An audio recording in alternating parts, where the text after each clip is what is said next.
Luke chapter 21, New American Standard Version. Now he looked up and saw the wealthy putting their gifts into the temple treasury, and he saw a poor widow putting in 2 lepta coins. And he said, "Truly I say to you, this poor widow put in more than all of them, for they all contributed to the offering from their surplus, but she, from her poverty, put in all that she had to live on." And while some were talking about the temple, that it was decorated with beautiful stones and vowed gifts, he said, "As for these things which you are observing, the days will come when there will be not one stone left upon another, which will not be torn down."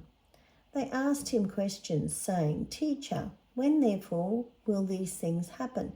And what will be the sign when these things are about to take place?" And he said, "See to it that you are not misled, for many will come in my name, saying, 'I am he,' and 'the time is near.' Do not go after them. And when you hear of wars and revolts, do not be alarmed, for these things must take place, but the end will not follow immediately." Then he continued by saying to them, "Nation will rise against nation, kingdom against kingdom, and there will be massive earthquakes, and in various places plagues and famines, and there will be terrible sights and great signs from heaven. But before all these things, they will lay their hands on you and persecute you, turning you over to the synagogues and prisons, bringing you before kings and governors on account of my name. It will lead to an opportunity for your testimony. So make up your minds not to prepare beforehand to defend yourself.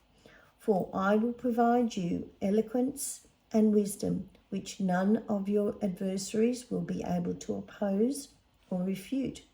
But you will be betrayed even by parents, brothers and sisters, other relatives and friends, and they will put some of you to death, and you will be hated by all people because of my name. And yet not a hair of your head will perish, but your endurance, you will gain your lives. But when you see Jerusalem surrounded by armies, and then recognize that her desolation is near, then those who are in Judea must flee to the mountains, and those who are inside the city must leave, and those who are in the country must not enter the city, because these are days of punishment, so that all things which have been written will be fulfilled.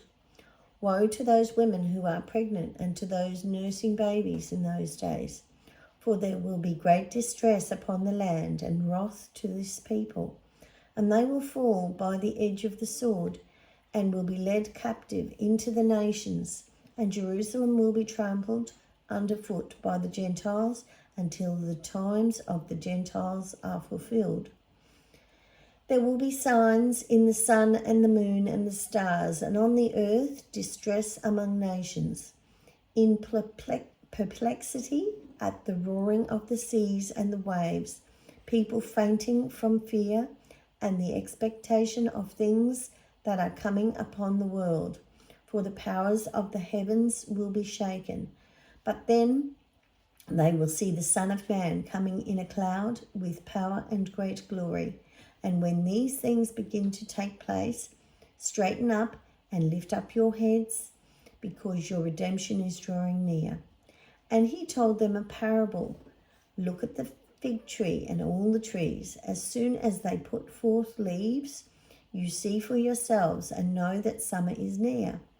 So you too, when you see these things happening, recognize that the kingdom of God is near. Truly, I say to you, this generation will not pass away until all these things take place. Heaven and earth will pass away, but my words will not pass away. But be on guard, so that your hearts will not be weighed down with dissipation and drunkenness and worries of life, and that this day will not come on you suddenly like a trap, for it will come upon all those who live on the face of the earth. But stay alert at all times, praying that you will have strength to escape all these things that are going to take place and to stand before the Son of Man. Now during these days he was teaching in the temple, but at evening he would go out and spend the night on the mountain that is called Olivet. And all the people would get up very early in the morning to come to him in the temple to listen to him.